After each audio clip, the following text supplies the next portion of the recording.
स्वामी समर्थ. जय स्वामी समर्थ. कशा सर्वजण निश्चित मजेत असाल, असेच मजेत राहा. पहा तर आजच्या या व्हिडिओमध्ये आपण पाहणार आहोत मिठाचा वापर करून लोक एवढ्या लवकर श्रीमंत कसे होतात. जगातील प्रत्येक श्रीमंत आणि गरीब माणूस श्रीमंत होण्याचे स्वप्न पाहतच असतो, अगदी माझ्यापासून तुम्हा सर्वांपर्यंत. परंतु असे होणे शक्य नाही, कारण काही सोपे उपाय तंत्र केले तर हे स्वप्न सत्यात येऊ शकते. धनवान होण्यासाठी असे गुपित गूढ आज आपण या व्हिडिओमध्ये पाहणार आहोत. तत्पूर्वी जे कोणी आपल्या चॅनलवरती नवीन असाल, अजून आपल्या चॅनलला सबस्क्राईब केले नसेल तर आपल्या चॅनलला सबस्क्राईब करा, बेल आयकॉन ऑन करा, जेणेकरून असे छान छान व्हिडिओ तुमच्यापर्यंत येतील आणि तुमच्या जीवनाचंही सोनं झाल्याशिवाय राहणार नाही. व्हिडिओ स्किप न करता शेवटपर्यंत पहा, म्हणजे कोणतीही माहिती तुमच्यापासून दूर होणार नाही. श्रीमंत होण्यासाठी ज्योतिष आणि इतर माध्यमांचा अभ्यास केल्यावर श्रीमंत व्हायचे कसे हे येथे सांगण्यात येणार आहे. चमत्कारी रूपात धनवान होण्याचा मार्ग मोकळा होईल. प्रत्येकाला मोठे होऊन खूप पैसे कमवून श्रीमंत व्हायचं असतं. कष्ट करून धनसंपत्ती मिळवून घरच्यांना सुखी ठेवायचं असतं. परंतु काही गोष्टी अशा असतात की ज्यामुळे तुमचे प्रयत्न थांबतात. घरात नेहमी दारिद्र्य येते, अमंगल अवलक्ष्मी वास करते व घर नकारात्मकतेने भरून राहते.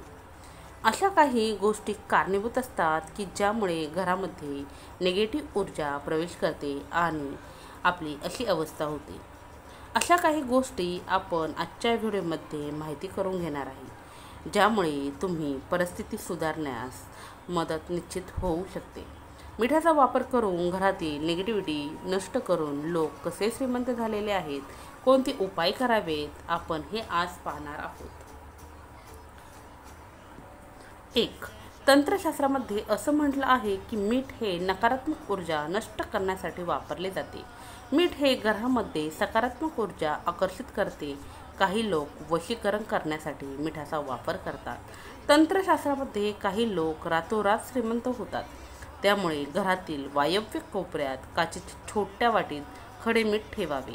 असं करण्याने त्या मिठामध्ये घरातील सर्व निगेटिव्हिटी शोषली जाते. 2.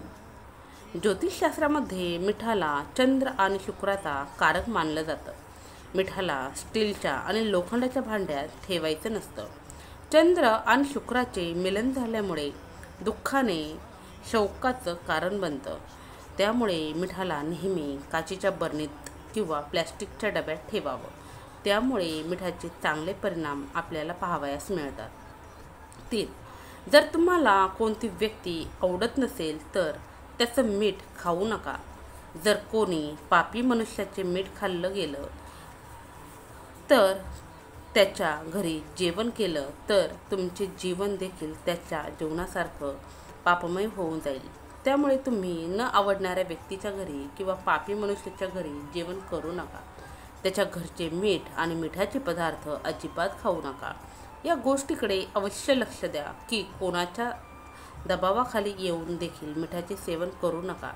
यामुळे देखील तुमचं खूप मोठं नुकसान होऊ शकतं. मीठ त्याचंच खावं ज्याचे संस्कार खूप चांगले आहेत, जे नेहमी सदाचरण करतात, ज्यांचं स्वभावगुण चांगला आहे, जे नेहमी देवधर्म करतात, जे नेहमी सत्कार्य करतात, व्रतवैकल्य करतात. इतरांना दुःख पोचवणाऱ्याच्या घरी कधीही मीठ खाऊ नये किंवा परान्न खाऊ नये. इतरांचं वाईट व्हावं, इतरांबद्दल कधीही द्वेष करत नाहीत.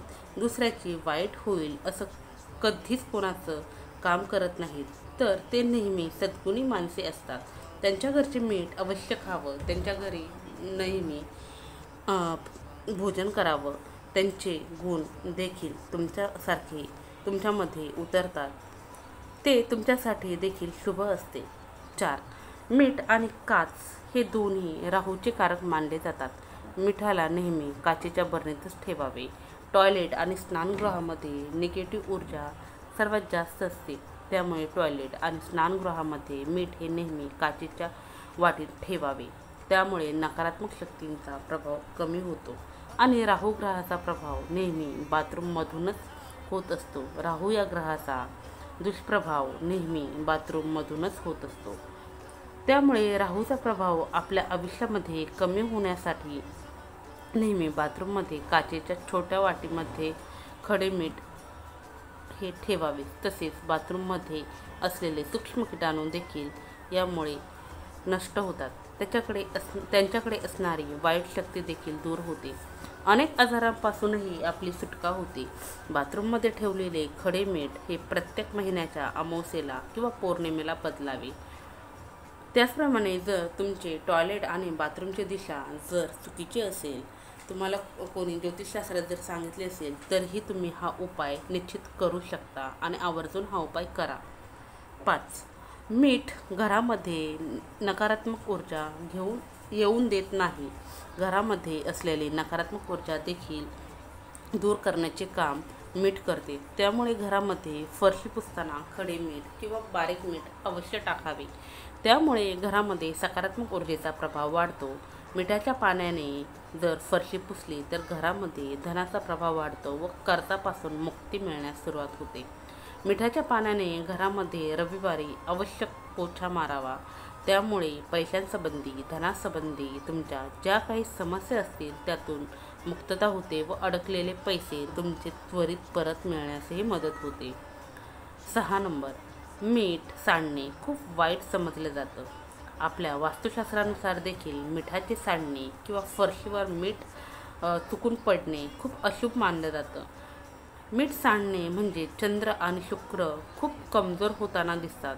आपले ग्रह चंद्र आणि शुक्र कमजोर झाल्यामुळे त्याचे वाईट प्रभाव आपल्या जीवनावरती पडताना दिसतात व आपल्या जीवनामध्ये आपल्याला शुभ फळ मिळत नाहीत.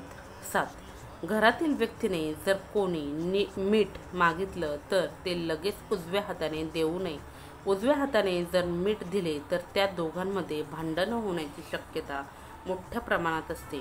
सायंकाळच्या वेळी देखील जर कोणी मीठ मागत असेल तर ते देऊ नये. पीठ, मीठ, दही, लोणी, दूध अशा वस्तू जर सायंकाळच्या वेळी कोणी कितीही मागितल्या तरी त्या कधीच देऊ नये. त्यामुळेही आपल्या घरात जी काही लक्ष्मी माता आहे ती आपल्या घरातून काढता पाया घेते व आपलं घर सोडून निघून जाते. लक्ष्मी ही समुद्रकन्या आहे. त्यामुळे मिठाचा आणि लक्ष्मी मातेचा खूप जवळचा संबंध आहे. त्यामुळे सायंकाळच्या वेळी जर कोणी मीठ मागत असेल तर ते अजिबात चुकूनही देऊ नये. 8. रात्री झोपताना मिठाच्या पाण्याने हातपाय धुवून झोपल्याने चांगली झोप लागते. तसेच राहू आणि केतूचा दुष्प्रभाव देखील कमी होतो. तंत्रशास्त्रामध्ये दरिद्रता दूर करण्यासाठी आणि बरकत मिळवण्यासाठी मिठाचे अनेक तोडगे खूप उपयोगी मानले जातात. त्यामुळे मिठाला एका काचेच्या बरणीमध्ये ठेवून त्यामध्ये 4-5 लवंगा ठेवून द्याव्यात. असं करण्याने माता लक्ष्मीची कृपा आपल्या घरामध्ये राहते. घरामध्ये सुखाचा आणि पैशाचा वर्षाव होतो. धन कधीही कमी पडत नाही. 9. काही वेळा मन खूप बेचैन होतं. मन कुठेतरी स्थिर राहत नाही. व्यक्तीला चिंता, ताणतणाव सतावत असतो. यावेळी खूप साऱ्या समस्यांनी मन वेढलेले असते. त्यावेळी स्वतःच्याच आपल्या उजव्या हाताने मीठ घेऊन आपल्या डोक्यापासून पायापर्यंत 7 वेळा उतरवून घ्या आणि वॉश बेसिनमध्ये ते सोडून द्या. असं केल्याने तुमची चिंता दूर होईल. तुमचे मन व्यवस्थित सुखसमाधानामध्ये लागेल आणि तुमचे कार्य सुरळीतपणे पार पडेल. 10. पती पत्नीमध्ये नेहमी ताणतणावाचे वातावरण राहत असेल तर त्यावेळी मिठाचे उपाय नक्की उपयोगी पडतात. एका काचेच्या वाटीमध्ये सैंधव मीठ घेऊन ते बेडरूममध्ये ठेवावे. त्यामुळे त्या मिठामध्ये बेडरूममधील सर्व नकारात्मक ऊर्जा पूर्णपणे सामावली जाते आणि घरातील निगेटिव्हिटी दूर होते. घरातील वातावरण देखील सुधारते. पती पत्नीच्या संबंधांमध्ये परस्परांमधील प्रेमसंबंध सुधारतात. नात्यांमध्ये मधुरता, प्रेम निर्माण होते. सैंधव मीठ किंवा पांढरे खडे मीठ याचा छोटासा तुकडा बेडरूममधील एका कोपऱ्यात ठेवल्याने पती पत्नीमधील प्रेम वाढते. 11. बऱ्याच वेळा जीवनामध्ये पैशाची कमी भासू लागते. आर्थिक स्थिती बिघडली जाते. सर्वांनाच वाटते की घरामध्ये सुख, शांती, समृद्धी असावी, लक्ष्मी मातेचा वास असावा, घरातले सगळे व्यवस्थित व्हावे असे सर्वांनाच वाटते. अशा वेळी एका ग्लासमध्ये पाणी घेऊन त्यामध्ये खडे मीठ टाकून तो ग्लास दक्षिण पश्चिम या कोपऱ्यात ठेवावा आणि एक लाल रंगाचा बल्ब त्या कोपऱ्यामध्ये लावावा. असं केल्याने सर्व आर्थिक समस्या दूर होतात आणि काही दिवसातच तुमच्या घरातील सर्व संकटेही नष्ट होऊन जातात. त्याचप्रमाणे वेळोवेळी त्या ग्लासमधील पाणी बदलणे गरजेचे आहे. रविवारी व मंगळवारी हा उपाय करावा व पाणी देखील त्याच दिवशी तुम्ही बदलू शकता. 12. ज्या लोकांना नोकरी मिळत नाही किंवा बिझनेसमध्ये तोटा होत आहे अशा लोकांसाठी शास्त्रामध्ये काही उपाय सांगितलेले आहेत. तुमच्या हातामध्ये बारीक मीठ घेऊन डोक्यापासून पायापर्यंत 3 वेळा उतरवून घ्या व दरवाजाच्या बाहेर वाहत्या पाण्यामध्ये टाकून द्या किंवा टॉयलेटमध्ये फ्लश करून द्या. निश्चितच तुम्हाला त्याचा लाभ होईल. तुमच्या जीवनातील सर्व काही प्रॉब्लेम सॉल्व्ह होतील. तुमच्या जीवनातील सर्व अडथळे नक्कीच दूर होतील. तुम्हाला सुखाचा अनुभव येईल. अनेक लोकांना या उपायांचा फरक पडलेला आहे. हे अनुभवसिद्ध असे खूप पूर्वीपासून चालत आलेले उपाय आहेत. लहान मुलावरून मीठ उतरवून ते मीठ वाहत्या पाण्यात टाकतात. असं केल्याने लहान मुलांना दृष्ट लागत नाही किंवा आजूबाजूच्या वाईट शक्तींचा प्रभाव देखील लहान मुलांवरती राहत नाही. त्यांना कशीही नजर जरी लागला असेल तरी तो निघून जातो. 13. जर आठवड्यातून एकदा आंघोळीच्या पाण्यामध्ये खडे मीठ चिमूटभरच टाकायचे आहे. चिमूटभर टाकून आंघोळ केली तर लागलेली वाईट नजर, वाईट दोष हे देखील निघून जातात. जर कोणाला त्वचेसंबंधी काही एलर्जी असेल तर त्यांनी हा उपाय करू नये. पुन्हा सांगते, जर त्वचेसंबंधी काही एलर्जी असेल तर त्यांनी हा उपाय करू नये. आंघोळीच्या पाण्यात खडे मीठ टाकून आंघोळ केल्याने सर्व निगेटिव्हिटी दूर होते, वाईट नजर दोष निघून जाते व त्यामुळे आपल्याला सकारात्मक विचार प्रदान होतात आणि व्यक्तीला त्याचे खूप लाभ मिळतात. तसेच ज्यावेळेस तुम्ही महिला भगिनी केसांवरून पाणी घेणार आहात किंवा केस धुणार आहात त्यावेळेसही पाण्यामध्ये मीठ टाकू नये. इतर दिवशी जरी मीठ टाकले तरीही चालेल. 14 नंबर, जर कोणी मोठ्या आजाराने ग्रस्त आहे, जर आजारी व्यक्तीच्या डोक्याजवळ काचेच्या बरणीमध्ये किंवा काचेच्या वाटीमध्ये खडे मीठ ठेवावे. खडे मीठ हे रविवारी व मंगळवारी बदलावे. प्रत्येक आठवड्याला असे करत गेल्यास मीठ त्या व्यक्तीमधील सर्व नकारात्मक ऊर्जा शोषून घेते व त्या व्यक्तीच्या तब्येतीत हळूहळू सुधारणा होते. या उपायांबरोबर तुम्ही डॉक्टरांचे सल्ले घेणे देखील तितकेच गरजेचे आणि आवश्यक आहे. लक्ष्मी प्राप्तीसाठी तुम्हीही हळदीचे उपाय करू शकता. हे हळदीचे उपाय हे अतिशय महत्त्वाचे आहेत. एक ग्लास पाण्यात हळद टाकून सकाळच्या पूजेच्या वेळी हा ग्लास देवघरात ठेवा. पूजा झाल्यानंतर हे संपूर्ण पाणी घरामध्ये शिंपडावे. यामुळे आपल्या घरामध्ये शांती नांदेल, समाधान नांदेल. कोणतेही ग्रह क्लेश असतील तर ते निघून जातील. 2. आंघोळीच्या पाण्यामध्ये हळद टाकून आंघोळ केल्याने गुरुग्रहाची कृपा होते. दररोज आंघोळ करताना पाण्यामध्ये थोडीशी हळद टाकावी. थोडी म्हणजे चिमूटभरच.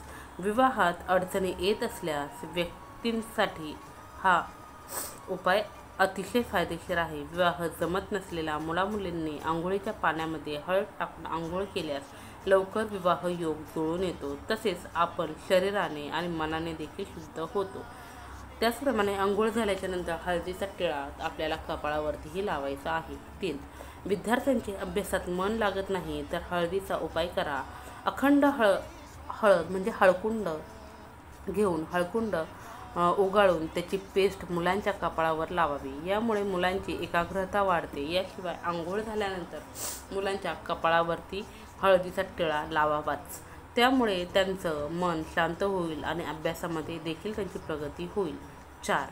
प्रवेशद्वारावर हळद लावल्याने घरामध्ये नकारात्मक शक्तींचा प्रवेश होत नाही. या उलट पॉझिटिव्ह एनर्जी वाढते. घराच्या भिंतीवर किंवा दरवाजावर हळदीने शुभ चिन्ह काढल्यास घरात शांतता नांदते. शुभचिन्ह म्हणजेच तुम्ही स्वस्तिक काढू शकता. त्याचप्रमाणे उंबरठा लेपनही करायचं आहे. 5. गुरुवारी हळदीच्या 5 गाठी घ्या म्हणजेच हळकुंडा घ्या आणि लाल कपड्यात बांधून त्याची पोटली बनवा आणि तुमच्या पैशाच्या ठिकाणी म्हणजे तुमच्या तिजोरीमध्ये जिथे तुम्ही पैसे ठेवता तिथे ही पोटली ठेवून द्या. तुमच्या घरातील आर्थिक कमतरता हळूहळू दूर होऊ लागेल. लक्ष्मी माता तुमच्यावर कृपाळू होईल, तुम्हाला भरभरून असे आशीर्वाद देईल. दर महिन्याला ही हळद म्हणजेच हळकुंडाची पोटली एका पवित्र ठिकाणी भरून ठेवून द्या. नंतर दुसऱ्या वेळेस नवीन हळदीच्या गाठी ठेवा किंवा या गाठी तुम्ही विसर्जित जरी केल्या तरीही चालेल. 6.